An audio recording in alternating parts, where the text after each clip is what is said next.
Bem-vindo ao podcast Estrangeiros e Peregrinos. A mensagem de hoje será apresentada por Dennis Allen. No último episódio, eu falei sobre a liberdade de expressão no sentido geral da sociedade.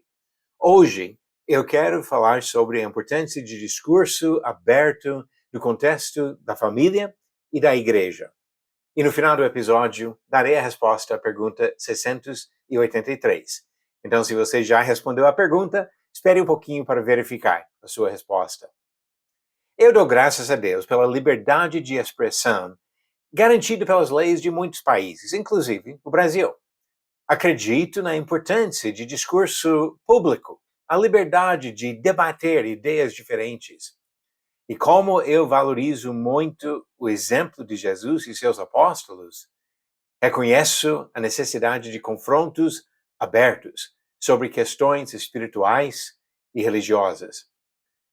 Jesus confrontou os líderes religiosos da sua época em vários momentos. Sendo Deus na carne, ele se apresentou com autoridade no seu ensinamento, como diz Mateus 7, versículos 28 e 29, mostrando a reação das pessoas à mensagem dele, o ensinamento radical do Sermão do Monte. Jesus falou em termos de forte condenação sobre as contradições e hipocrisia de pessoas influentes. Mateus capítulo 15 e Mateus 23 apresentam exemplos de correções bem fortes que ele deu das pessoas que estavam em posições de liderança. Os apóstolos e outros seguidores de Jesus transmitiram e defenderam a mesma mensagem. Pedro condenou a ação dos judeus que mataram Jesus, em Atos capítulo 2 e 3, e recusou-se calar mesmo quando ameaçado pelas autoridades, em Atos 4 e 5. Estevão não fugiu dos debates nas sinagogas, condenou a teimosa rebeldia dos mais poderosos religiosos em Jerusalém, Atos capítulo 6 e 7.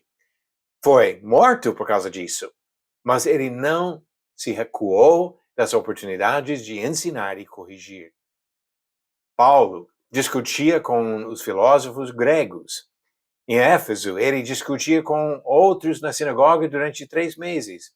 E quando essa porta fechou, ele continuou falando abertamente em outro lugar na mesma cidade durante mais 2 anos. Atos capítulo 19. Mostrando devido respeito às autoridades, Paulo aproveitou oportunidades para falar publicamente na presença do comandante romano em Jerusalém e diante de governadores e um rei em Cesareia. Isso em Atos capítulos 21, 24 e 26. Agora vamos pensar sobre uma aplicação no contexto da família. Na família, os pais têm a responsabilidade de educar os filhos conforme a palavra de Deus. Efésios capítulo 6, versículo 4, fala sobre esse dever dos pais. E assim eles exercem o direito de defender sua casa de enganos e mentiras. Igrejas devem vigiar pela sã doutrina, testando aqueles que ensinam e rejeitando pessoas que distorcem o ensinamento do Senhor. Vários textos em Gálatas capítulo 1, 2 João verso 9, Romanos capítulo 16, falam da importância de confrontar e de refutar falsos ensinos. Isso não significa violência, e sim o uso honesto da palavra de Deus para distinguir entre certo e errado. O discurso aberto de Jesus e dos seus discípulos não indicava uma atitude pluralista que considera todas as ideias igualmente válidas. Eles afirmaram verdades, com a intenção de mostrar o erro daqueles que contradiziam. Por meio do ensinamento claro das coisas reveladas por Deus, ensinamentos que nós temos hoje nas Escrituras, eles procuraram convencer os outros a abandonarem o engano de falsas doutrinas. Eles recusaram usar armas carnais, sabendo que a verdade venceria seus adversários. Paulo comentou sobre isso em 2 Coríntios capítulo 10, do versículo 3 a 6, que as armas que nós usamos hoje não são carnais, mas a verdade é o que serve para destruir qualquer ideia falsa. Por outro lado, a verdade não teme investigação honesta. E agora a prometida resposta à pergunta 683.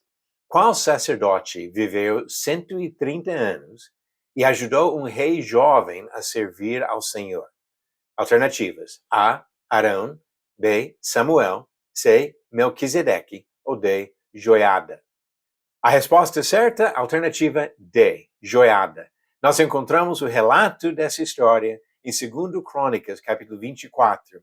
Ele guiou o rei Joás de Judá até sua morte, aos 130 anos de idade. Pergunta 684. Qual das seguintes mulheres não aparece na genealogia de Jesus? Alternativas: A. Tamar, B. Joquebede, C. Raabe ou D. Ruth. A resposta vem no final do próximo episódio de Estrangeiros e Peregrinos. Na família e na igreja, nós precisamos vigiar para defender a verdade e rejeitar qualquer mentira, qualquer doutrina falsa, qualquer engano do inimigo, porque nós queremos seguir a verdade de Jesus Cristo até a eternidade, na presença do nosso Senhor. Obrigado por nos acompanhar nessa jornada pelas Escrituras. Volte amanhã para ouvir mais uma mensagem do podcast Estrangeiros e Peregrinos. Seguimos pelo mundo a viajar.